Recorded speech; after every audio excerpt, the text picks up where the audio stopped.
Good morning and welcome to the show. I have a special guest here because it's hurricane season and we should all be worried about that. I have James Godwin in the studio today and he's from Grand Floridian Shutter Systems. James, thank you for letting me introduce you and read your shirt so I didn't have to remember. Welcome to the show. Thanks for having me. Now, when we think of storm shutters, you think of the old days when people would, put plywood in their windows and stuff like that. You don't need to do that anymore, do you? No, there's tons of options. Really, in every budget, you can pretty much start at the very end with things people have seen like fabric, and then you go all the way up to a full window replacement, and there's probably 20, 30 products in between that they can use. Yeah, I have a fabric system in my house. It's a new house, so I've never actually used it, and I don't know how it works. I guess I'll figure it out when the time comes. Hope so. It's in the garage, and I guess you take these sheets of fabric out and you screw them on and you're good to go. I guess that's some sort of super strong fabric. It's extremely strong. Usually most of those are polyethylene fabric and they're extremely strong. They don't rip. They don't, if they ever do puncture, that pretty much stays the same hole, but they're very dynamic. It's what's called catastrophic protection. So it's going to have a large deflection. It's going to go in maybe 8 or 9 inches. Your window would break. A little bit. Oh, I see. Yeah, your window breaks, but it doesn't cause that pressurization of the home. That's what all of these products are really to do. It's not really to save your glass, so to speak. It's to save the pressure envelope behind that glass. Tell me about this pressure envelope. I okay. don't know that Well, I'm familiar if you with have a rapid pressurization or depressurization from either a high pressure system when the hurricane's coming and it's kind of pushing like a bulldozer, or when it's leaving or passing by, it's going to create that vacuum. Okay, that low pressure is going to pull that air. So if that window or door suddenly breaches and breaks, well then your house kind of turns into a balloon.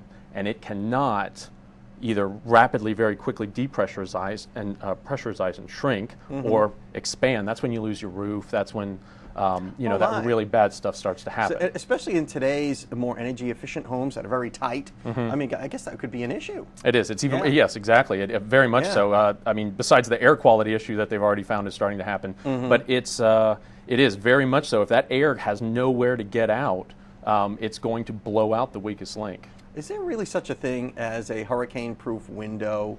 I mean, or hurricane-resistant windows where you don't need shutters? Yes, absolutely. There's impact-rated windows. Depending on the manufacturer, they come in various different design pressures, how much actual wind pressure and water pressure they can resist. Most of the windows that I install are in the 70, 75, plus or minus 75 design pressure, which is entry-level Category 5 hurricane winds. Wow. So, all right. Yeah. So I see you brought a few samples with us, and what are some of your more popular options? And I know we got to run off to a commercial break real quick, but that thing caught my eye. This guy? This little thing. What is that? This is what we call stainless steel security screen. This was originally invented in Australia as pawn shop and storefront protection. So it is extremely secure. Well, they decided, hey, let's shoot some 2x4s at it and see how it reacts. Over in the States, and this is a wonderful product. It is fully impact tested. It's constantly on the house. The only thing that really changes when you have this on your house is it looks like everything's being looked at through sunglasses, because it does tint the windows a little bit. But that's not a big issue here in Florida, especially if you have like a beachfront property or something like that. Where, absolutely, we do this a glare lot on is the a beach. problem, and I would imagine that's cool. Yep. We have to run off to to the local weather. Speaking of weather, and let's talk more about some of the other stuff that you brought along with you. Okay. And now to your local weather, brought to you by the West Pittman Law Firm. WestPittmanLawFirm.com.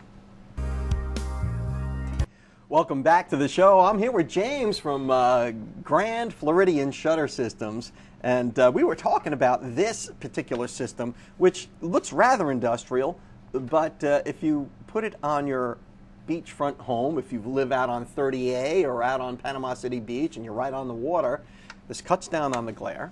If you live on a golf course, it is golf ball proof. I mean, this is a stainless steel screen. It is. It's stainless steel, 032 stainless, and it's you actually can get it lowers the solar heat gain coefficient so much you can actually, or at least last year, you could get EarthSense credits from this. It cools the house so much by shading it. So it cuts down on the sun. It's like sunglasses for your house. It is, absolutely. It looks just like sunglasses. And how tough is this? It is. You can pretty much do whatever you want to it. I think their claim to fame, the company's claim to fame, is they had an Oakland A's retired baseball player hit it with a bat over and over and over again at a home show, and it didn't even dent. Wow. And that's a bat flies much faster than anything that a Than a hurricane golf is going to, ball. or a golf ball or a hurricane's going to throw at it. It's very, very strong stuff. Now that's real. Now I see you brought something else here. Let's take a look at what you got there. This, let me see if we can Well, bring this yeah, in here. let's drag it on over. Okay. Now this looks rather industrial. It is. This is a roll down, but the different thing about this roll down, this is called a Nautilus roll down, is it is a hand-operated roll down. You don't have a crank system or a motor. You don't require anything like that. You just simply raise it up and lower it down, and it's fully balanced up to 120 square feet. So 120 square foot door, you can still operate with one hand. Exactly, just like that, and it just locks at the bottom, and it's done. So perhaps, and this is my sexist remark for today, but if you're a lady, or maybe an elderly person who doesn't have a lot of physical strength, you can operate this pretty much, if you want to lock it, with one hand. It is also secure when it's done. Yeah, so no looting or anything like that if you got to evacuate and all. Yep. Now, all this door goes up into here? It does. It's this is actually represents a 10-foot tall opening. It actually rolls up that small, and that's why it's called the Nautilus, because it has the Nautilus shape when it's rolled up. Now, you have a whole bunch of other systems. I know you just brought in a few samples. What are some of the other things that we could expect to be offered if we had called you and said, hey, my beach house is vulnerable? Well, there's, like I said, there's the fabric. We have flat and corrugated Lexan panels. We also do an aluminum corrugated panel, accordion shutters. This is our roll down. We have Bahama and Colonial shutters as well, which is much higher aesthetic value. So it's not as industrial as this. Absolutely not as industrial. They're quite beautiful. And then you go all the way up into a full window replacement with impact windows. How do we get in touch with you? Do you have a website? Or we do. Can we call you? Yep, grandfloridianshutters.com, and you can call us at 850-233-3040. Well, thank you so much for coming on the show, and thanks so much for getting us smart on it's hurricane season, so we really need to start thinking about these things. Absolutely. Actually, we should have started thinking about them a long time ago. Thanks for coming on the show. Thanks, Don. We'll be right back after your Mad Hatter moment. Hi, this is David Lovett, and this is your Mad Hatter Minute. Today we're going to talk about exhaust. There are three things in your vehicle that make your car go. You have fuel, you have fire, and you have air. Air comes into the motor, it has to leave, and it leaves through your exhaust. Your exhaust consists of several different components. The components we're going to talk about today is the catalytic converter. The catalytic converter is the device that was actually put into effect in 1975 by the federal government. It's a device that takes unburned gas and burns it off so you don't pollute the air and pollute the ozone. Carbon monoxide is reduced, nitrogen oxide is reduced, and all the noxious fumes are reduced. These little babies save the planet. The catalytic converter is made of a hardened shell, and on the inside of the catalytic converter we have honeycombs. The honeycombs on the inside of the converter are what actually burn off the excess gases. On the side of this particular catalytic converter, there's a port. That port is for an oxygen sensor. Some of our old school guys will tell you remove the catalytic converter. Well, let me tell you, as an exhaust professional, do not remove the catalytic converter. You're doing yourself a disservice, and you're going to harm your vehicle, and you're going to break the law. The oxygen sensor actually senses the unburned oxygen, and it sends signals back to the computer to tell what type of air-fuel ratio that gets mixed. If you remove the catalytic converter, you remove the oxygen sensor, and your car doesn't know what to do, and you actually have poor performance, and it's going to create a whole host of other problems. I'm David Lovett, and this has been your Mad Hatter Minute.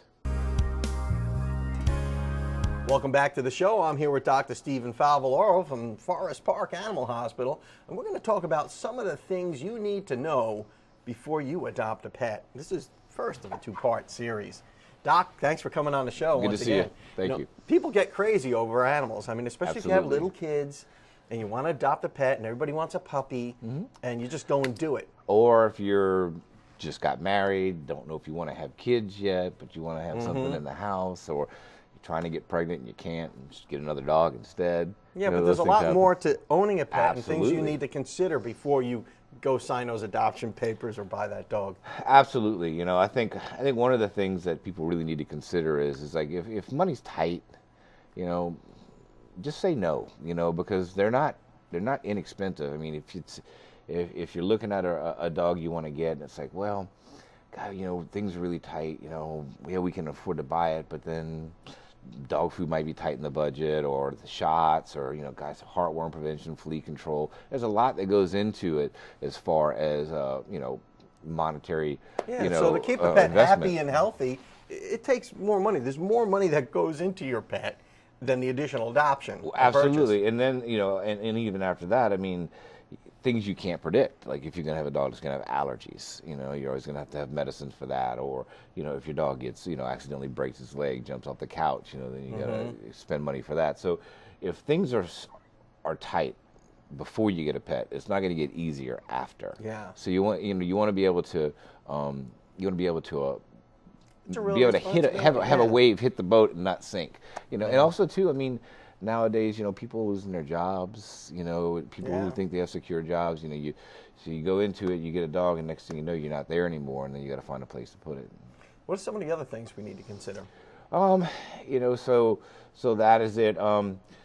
Make sure that you research the breed, so like you and I were talking off air.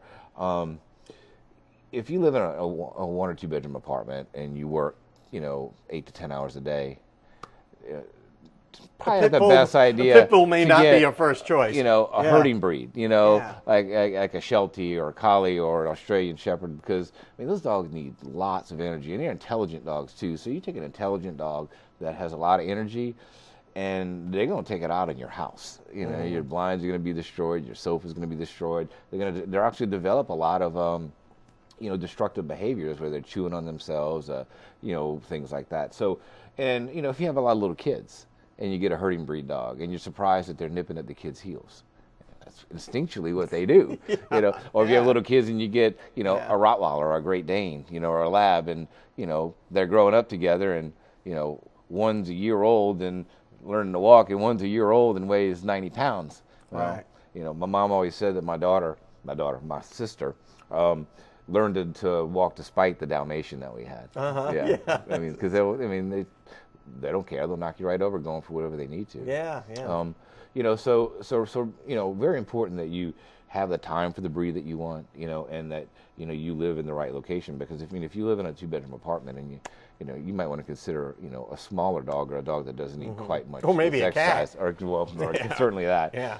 And what else do we need to know? Well, I guess one of the things a lot of people will consider is like, I'll get a small breed dog because, they won't, do as much damage, and that's not always true. Tiny dogs, bite can be bigger than their bark. So, yeah, they can be a nuisance, barking this, that, and the other. But, small breed dogs will still chew up your house. They're harder to potty train, so they'll urinate and defecate in the house. There's a lot of monetary, income that you'll put into cleaning the carpets because of all the urine and feces that will be in the carpet. So as we talked about one time with Sandy. Yeah. Just because they're a small breed dog doesn't mean that they still can't do a lot of damage. So that's one thing. Dog proof your house, cat proof your house. So make sure you put up the remotes. Make sure you have poisonous plants that are out of the way. Wires. A lot of dogs come in or cats come in electrocuted. So just because a dog is little doesn't mean he's not destructive. Absolutely. And we got time for maybe one more point. And then don't unwittingly develop bad habits. Don't feed them from the table. If you don't want them in bed, don't let them sleep in bed. Things like that. So these habits that you unwittingly develop, they're going to stick with them. Well, that's really good advice, because I think people underestimate the whole dog responsibility when they first adopt. Dr. Stephen Favaloro from Forest Park Animal Hospital, thanks for those tips, and we're looking forward to more tips next week. Thank you. And we'll be right back. Welcome back to the show. I'm here with Michael Stone from Autism Surfs and Special Olympics. Michael, thanks for coming on the show. My pleasure. Now, you are the director of Special Olympics in Escambia County? Yeah, Special Olympics Florida.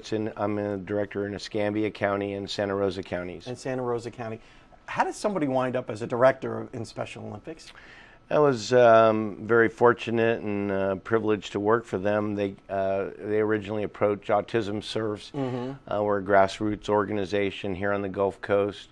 We do 4 locations between Pensacola and Panama City, one each week. And that's just surfing demonstrations?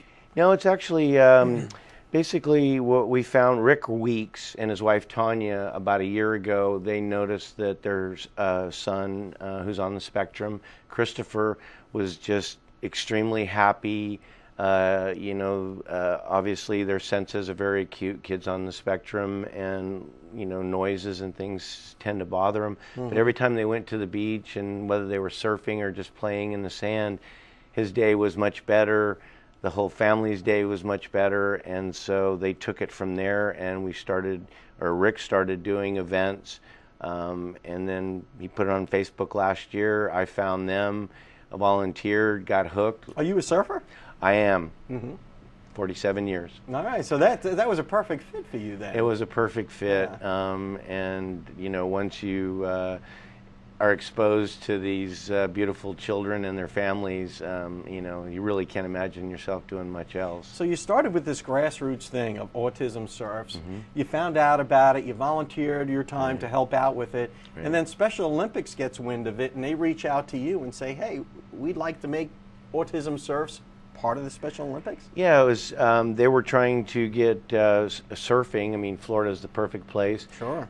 They wanted to get surfing started here on the Emerald Coast, and they saw what we were doing and said, is there any way we can work together? And we have a base of fantastic volunteers and coaches, and that's exactly what we needed for Special Olympics. And so they jumped on board, and we kind of worked together, getting equipment. And so now we've started surfing with Special Olympics Florida in all 4 counties, or all 5 counties actually. That's awesome. Yeah. Now, you obviously have to teach these children and young adults, I would imagine, how to surf, right? It's surfing is the tool, but at the end of the day, it's really about letting them have a good time, letting the families relax. As you know, folks who have children or adults on on the spectrum or any type of intellectual disability, it's a 24/7, 365 job. So what our task is to let them come out, have a good time, relax. We try to take the whole family. We get the whole family involved, and just take it from there. If they stand up, it's gravy. And with kids on the spectrum, they're very talented. And just getting them on the board is probably a feat sometimes in and of itself. Yeah. Yeah. Michael, we have to run off to a break. I want to talk more about these Sure. events on the other side of these messages. We'll be right back. Welcome back to the show. I'm here with Michael Stone from Autism Surfs and Special Olympics. Michael, you guys have a Facebook page. Correct. So if people want to learn more about Autism Surfs, they can go out there and find out when all these events are. Now, you teach the kids how to surf, right? Do you need to own a board, or do you guys provide boards, or how does all that work? No, that's they don't have to bring anything. They don't have to sign up, pre-register. They just come day Just of. show up, just like Just- surfers do. Just exactly, Just exactly. breeze on in. Just show up. The Uh-huh. same thing with our volunteer base. This last week we had a whole group of Navy divers that were in training. Oh, awesome. Their Yeah. CO brought them out there. It was their day off, but they came out. They spent the entire day. We're out in at each location between 9 and 2. So we give a nice spread of time for somebody if we do it on Sundays, so they can do their church and then come out, or vice versa. And where are the locations? We go between Pensacola Beach, Navarre Beach, Okaloosa Island, and then here in Panama City. Okay, so you do right here in Panama City Beach? Correct. Oh, awesome. So Correct. if we want to know the specific location, we can go to your Autism Surfs Facebook page Right. and find out exactly where to go Right. and what times you're going to be there. Right. We try to stay really consistent. Panama City is usually on Saturdays. The other 3 locations are on Sundays. We try to make it always from 9 to 2. But sometimes, like last week, the rain, the thunder, and the big waves caused us to push everything back a week. And we don't cancel it. We just move it, and then everybody else's schedule moves so that we don't miss our base here in Panama City. Michael, what's been the response to this? Do you have a lot of takers?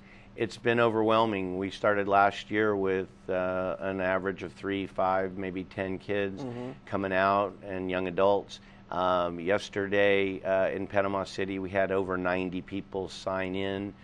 Most of those were surfers, and then, of course, our volunteer base. So it's funny that volunteers are doing the things that school districts and governments can't. And this is just the icing on the cake for me, because, you know, I'm the dad of a kid on the spectrum, and it really means a lot to people like me that people like you are doing things like this. So if people want to help, what can we do? Well, for Autism Surfs, you can certainly come to our Facebook page and contact us through there. Just leave a message. I'm an administrator on that Facebook page, so I'll definitely get back to you and give you information at whatever location you prefer. If you need, if you'd like to get in touch with Special Olympics Florida, you can call me, and I'll make sure that whatever county you're in, I'll make sure that the director and you get together for all their sports. Well, Michael Stone, thank you so much for everything you do for our kids, and please let us know how we can help you here on the show. Thank you, Don. Appreciate your time. All righty, and we'll see you next time.